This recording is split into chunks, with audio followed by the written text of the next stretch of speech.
"It's just a wedding," my mom said after I wasn't invited, so I disappeared. Days later, someone exposed my sister's secret at the altar, and my absence spoke louder than any revenge. "You're exaggerating. It's just a wedding," my mother said when I wasn't invited to my own sister's wedding. Instead, I booked a trip. A few days later, my family wouldn't stop calling my phone. "My name is Ethan. I'm 33 years old, an architect, and I live in Austin, Texas. 2 weeks ago, I found out that my younger sister Emily erased me from her life as if I had never existed. She did it in the most elegant and cruel way possible, a wedding without an invitation. Yes, my sister, my little girl, the one I cared for, defended, protected, the one I sacrificed friendships, relationships, vacations, even dreams for. The same girl who cried on my shoulder when mom yelled at her, who called me at midnight when her first boyfriend dumped her, who lived in my apartment for 2 years while she was studying and couldn't even afford the electricity bill. The one I bought her first laptop for and paid for her master's degree. Emily, my own blood. And yet, when she announced her wedding in Santa Barbara, California, I didn't get a single word, not a text, not an email, nothing. The worst part? That sentence that still burns in my chest. "We've only invited the people who are truly important to us." She said it on Instagram in a story, using that sweet tone she always used to manipulate everyone, with her fake smile, wearing her trial white dress, romantic music playing in the background. And yes, I saw the names, all the distant cousins, her high school friends, her old literature teacher, even a great aunt who lives in Brazil. Everyone except me. When I asked Mom, because of course I asked, even with a lump in my throat and shaking hands, she just gave me this, in that cold, superior tone she always uses. "Oh, Ethan, don't make it bigger than it is. It's just a wedding. Just a wedding," as if I didn't know what that really meant. As if it didn't hurt that after everything. After years of being her shield, her shoulder to cry on, her personal bank. I wasn't even worthy of being among the important ones. That was the moment. Not when I saw the guest list, not when my aunt wrote me asking why I wasn't going, not when Dad, as always, washed his hands of it. No. It was when my mother, the same one who demanded I sacrifice myself for the good of the family, looked me in the eyes and told me it was just a wedding. That's when something broke, something inside me, something I have no intention of fixing. That night, while the family group chat was blowing up with memes about the wedding prep, I did something I never imagined I would do. I booked a trip to Miami, Florida, first class, Ocean View Resort and Spa, Sea View, just for me. Before closing my suitcase, I posted a story, a glass of champagne, sunset, feet in the pool. Sometimes family isn't where you were born, it's where you finally feel at peace. 20 minutes later, I had 8 missed calls, and that was only the beginning. Miami welcomed me with sun and silence. A different kind of silence, not the one that comes with family indifference, not like those dinners where everyone talked over me as if I didn't exist. This was the silence of peace. During the first few days, all I did was walk on the beach, swim, drink white wine, and watch the sea swallow the sun. I turned off notifications, forgot about the family group chat, titled Emily's Wedding. But the past has long arms, and family even longer. On day 3, I decided to check my phone. 48 messages, 11 missed calls, a new post from my sister with the caption, "Counting down the days with the people who truly matter." And there they were, cousins, distant uncles and aunts, even one of her high school teachers, but not me. The one who basically raised her while our parents were always working, the one who paid for her master's degree, the one who endured her breakups, her dramas, her silences. That same day, my mother sent me a message. "Sweetheart, don't take it like that. It's just a wedding. Don't be dramatic. Just a wedding." As if it didn't hurt. As if I didn't understand that what Emily really meant was, "You're no longer part of my circle. You don't bring me prestige. You're of no use to me." That was when I posted the first photo, me in the hotel's infinity pool, holding a glass of champagne with the caption, "Sometimes walking away is the only way to breathe again." New life, no filters. On day 5, my Aunt Margaret, the only one who ever showed a bit of warmth, called me. "Ethan, sweetheart, what's going on? Your mother says you're creating a scene on social media. Emily is upset." Upset? Why? Because I'm showing I'm doing fine? Because I'm not crying like they expected? Aunt Margaret sighed. "I'm just saying, try not to add more fuel. Your sister is nervous. It's her big moment." "Yeah," I replied, "her moment to erase the people who no longer serve her." On day 6, my father, that man who always lived in my mother's shadow, called me. His tone was the usual, diplomatic, neutral, cowardly. "Ethan, don't take it personally. These things get complicated. You know how women get with weddings. And why am I the only one who's not there? Why were even the neighbors invited? Because that's what Emily decided. You're an adult, son. Not everything revolves around you, of course. But when something needs to be paid for, when there's a problem, then everything suddenly revolves around me." And then came the final blow, a message from my mother. Ethan, can you co-sign the loan for Emily's new apartment? We're missing your documents for the bank. We already talked about this. They hadn't talked to me. They had already made the decision for me, as always, as if my salary is part of the family budget, as if my bank account were part of a shared inheritance. And there, with the sun setting over Miami and a glass of wine in my hand, I knew. Never again. I recorded a voice message for the family group chat. My voice was calm but firm. I'm not signing anything. I'm not explaining anything. I'm no one's bank nor anyone's emotional lifeline. If this is normal to you, I wish you luck, but I'm done. Silence. Then, little by little, the messages started rolling in. First Emily, then Mom, even Emily's fiancé, all in the same tone. Confusion, surprise, guilt disguised as concern, but I was already gone, further away than ever. And for the first time, I felt close to myself. The wedding day arrived, Saturday. I was in Miami having a peaceful breakfast by the sea, coffee, toast, and zero stress. Meanwhile, back in Santa Barbara, everyone was in full event of the century mode. I won't lie, I was curious. I opened Instagram, the usual, Emily posting 1,000 stories, white dress, bouquet, makeup, walking in with Dad like they were super close, her friends yelling, the most beautiful and the typical background music, probably Ed Sheeran or something like that. All very pretty, very perfect, or so it seemed. Around noon, my phone started vibrating non-stop. First, a message from my cousin Jake. Dude, did you see this? With a link to a Twitter thread. I opened it, a video recorded from one of the back pews in the church. Emily at the altar, holding her fiancé's arm, music playing, people clapping, and suddenly the guy freezes, literally stands still, as if something just snapped in his mind. She whispers something. Just can't hear it. He replies without looking at her, and without another word turns around and walks out, just like that, in front of everyone. A woman screamed, another started crying, the groom's mother stood up like she had just been punched in the chest. Emily stood frozen, eyes wide as saucers. The pastor had no idea what to do. A security guy tried to stop the groom. He shoved him aside and walked right out the main door. The camera wobbled, fell to the floor, people ran after him, voices, shouts, total chaos. I watched the video 3 times. I couldn't believe it. I thought, this has to be a joke, a setup. But no, 3 different accounts posted it, all from different angles. It was confirmed. The wedding crashed and burned right at the altar, with 150 guests watching. And of course, what followed was predictable. A message from Aunt Susan. Ethan, please answer. Emily is a mess. We need you to come. Excuse me? Now I'm part of the family again? Now I'm useful, after not even being invited to the wedding. After Emily publicly stated only the important people would attend. I left the message on read. Then my mother. Please, Ethan, this has been a disaster. You have no idea what has happened. Your sister needs you. I didn't reply either. A little while later, I got a voice message. It was Brandon, my cousin Jessica's husband. Bro, you wouldn't believe the mess. The groom found some messages between Emily and her ex. Total madness. They were recent, like 2 months ago. Someone showed him right before the ceremony. It wasn't random. He had it printed, paper in hand, threw in her face in the dressing room, said something like, this is what I'm getting into if I marry you, and left. Boom.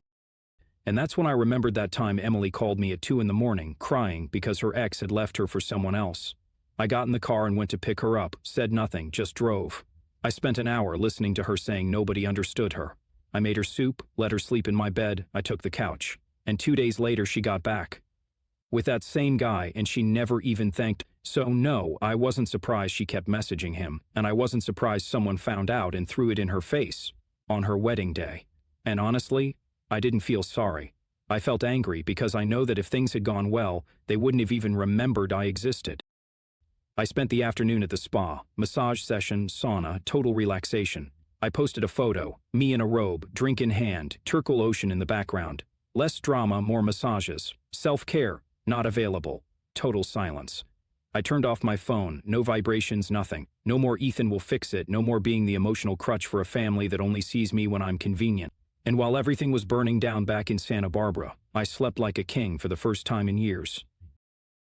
I went back to Austin a week after the wedding, not out of nostalgia, not for family. I had things to wrap up, had to empty out the apartment, handle paperwork, the bare minimum.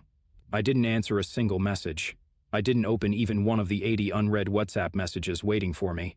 I read a few from the lock screen. Emily is devastated. Mom won't stop crying. Don't be cruel. Cruel? Me? After they erased me from the wedding like I never existed, after years of putting up with everything and swallowing every humiliation in silence, Now I'm the cruel one? Well, yes, if that's what being cruel means, then call me cruel. I went to the law office.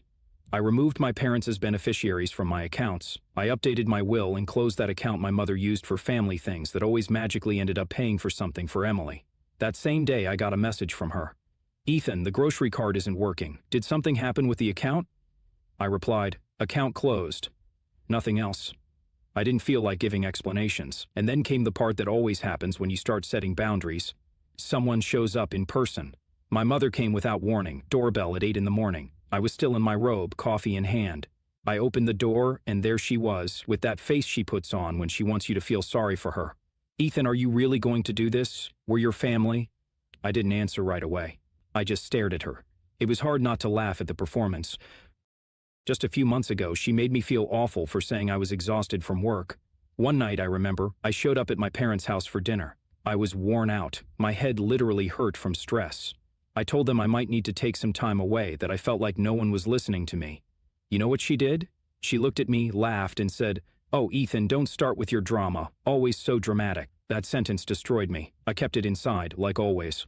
I smiled, like always, but that night I knew I could never show my real self in that house. I had to be useful, strong, available. Back at the door. So now I'm family, after I wasn't important enough to have a chair at the wedding? She stayed quiet. Emily is really bad, Ethan. She's in bed. She won't talk to anyone. That's not my problem. It hurt to say it, I won't lie, but it had to be said. Your father is very worried, and where was he when you all decided I wasn't even worth a seat in the church? Nothing. Silence. I'm tired, I told her. Tired of always being available for you, of paying, of holding everything together, of rescuing everyone. But we're your family. No, you used to be my family. Now you're just people who share my last name, nothing more. I closed the door. Not in a dramatic way, I just closed it. 2 weeks later, I left Austin. I moved to San Diego, got a new apartment. Small but peaceful, remote work, simple routine, no one bothering me. I didn't tell anyone. There was no goodbye dinner, no final conversation. I just left, the same way they left me out of their perfect wedding. And ever since then, I sleep better. My phone no longer wakes me up with, "Ethan, can you do me a favor?" I no longer have to explain how I spent my money. I no longer have to pretend I'm okay just to avoid being called dramatic. Now I finally live in peace, without guilt, without regret, without them. 6 months went by. 6 months without emergency calls. 6 months without Ethan, can you? 6 months without having to swallow everything in silence. And for the first time in my life, peace. I'm not saying it was easy. At first, the first few days in San Diego felt strange. I would wake up expecting someone to need me, like a reflex. But after a while, the silence began to feel good. I would wake up, make coffee, work in peace, no one expecting me to fix their mess, no one telling me I was overreacting. I was living for myself, and that I had never done before. 3 weeks in, the first attempt at reconnection arrived. A message from Emily. "Hi, I know I have no right, but I just wanted to say I'm sorry." I read it, left it there. 2 hours later, another one. "I made a lot of mistakes. I needed you that day, and I needed you after, but you were cruel too." And I laughed. Me, cruel, after you erased me, after years of using me for everything you needed and then ignoring me during the most important moment of your life? I didn't reply, and it wasn't out of pride, it was out of dignity. Then Mom, she sent me an email, a simple email. "Son, we all make mistakes. What matters is forgiveness. Family is all we have." No, what we have are choices, and I made mine. A month later, I ran into them by accident. I was in San Diego, sitting at a cafe terrace, having a drink with a friend. Mom, Dad, and Emily were there for the weekend too, unwind. They saw me. Emily looked down, Dad waved awkwardly, Mom walked over to my table.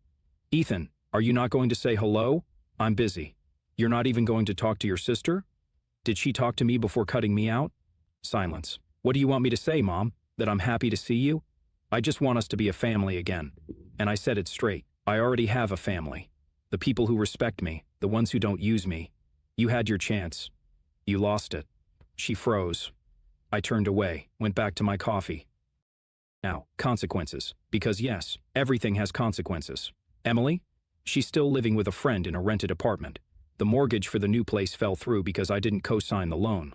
She's working a temporary job, and from what I heard, she's on medication for anxiety. Do I feel sorry for her? A little. But also, that doesn't give me back the years I spent being her emotional and financial support. My mother? Now she goes around saying that Ethan is going through a phase, according to my aunt. She plays the victim in front of everyone. She sold her car, canceled her gym membership, and no longer goes to her usual beauty studio. The shared account is gone, the faucet was turned off. My father? Still says nothing, he never called, never wrote. I saw him in San Diego that day and he waved at me like I was the doorman of the building. I don't expect anything else from him. He was never really present. Extended family, total silence. 2 cousins messaged me privately, saying, I understand you, but I don't want problems with your mom. Same old story. Plenty understand you in secret. Very few will say it out loud. And me? I'm fine. I'm at peace. I have a small studio apartment in San Diego. I work remotely. I have clients who respect me. I go for runs in the morning. I read, I write, I laugh more. No one asks me for explanations. No one demands more than I can give. No one makes me feel like I have to earn their affection.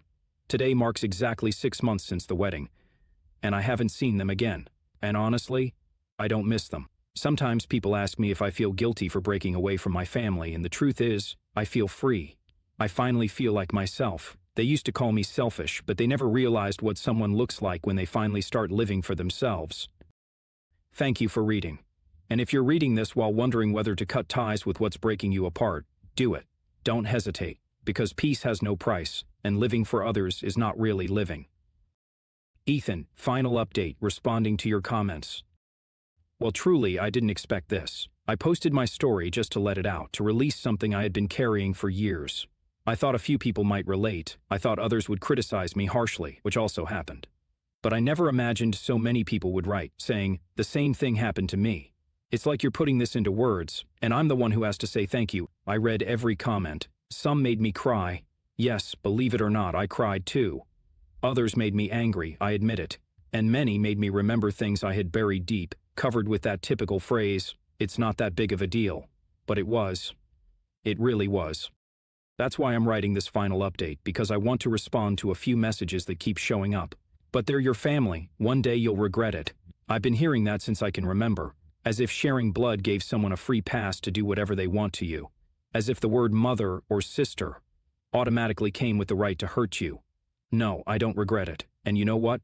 If I ever do regret something, it will be for not setting boundaries sooner, for letting myself be used for so long, for trying to belong in a place that shut me out years ago. You sound resentful too. Couldn't you have talked it out before disappearing? I did talk, I swear I did. One time, with a trembling voice, I told my mother, sometimes I feel like no one sees me. Do you know what she answered? Oh, Ethan, always with your feelings. Why do you have to ruin everything with your emotions? In my family, talking about how you feel is playing the victim, setting boundaries as being ungrateful, and getting tired as being selfish. It wasn't resentment, it was self-defense. And yes, when someone who always says yes finally says no, everyone else sees it as an attack. But it's not. It's emotional survival. Did it hurt to walk away? So much. I don't show it often, but yes, it hurt.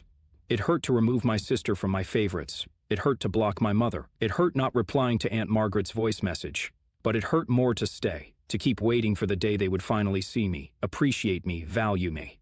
And that day never came. There were nights I fell asleep crying, days when I felt empty, moments when I asked myself, what if I'm the one who's wrong?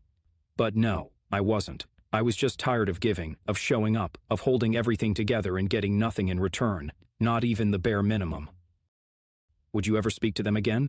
Not today, and not out of pride, but because going back would be like walking into a burning house, hoping this time I won't get burned. If someday they change, if they truly do, not with fake tears or guilt-filled emails, but for real, then maybe. But only if I can return as a person, not as a fixer, not as a bank, not as the one who always takes the hit. I want to thank everyone who commented with empathy, to those who shared heartbreaking stories that left a lump in my throat, to those who told me I believe you even if it hurts. And also, thank you to those who criticized. Not all of it came from a bad place. Some of you helped me see things from another angle. But if you're the one reading this, if you feel invisible in your own family, if you feel like you're constantly giving and no one sees you, if you think speaking up is making drama, that crying is being a burden, and that setting boundaries is being selfish, you're not crazy, you're not the problem, and you're not alone. It's not selfishness, it's self-worth. And yes, at first it hurts, but after that you breathe, and you realize that the air without guilt, without manipulation, without having to ask permission to exist, feels different.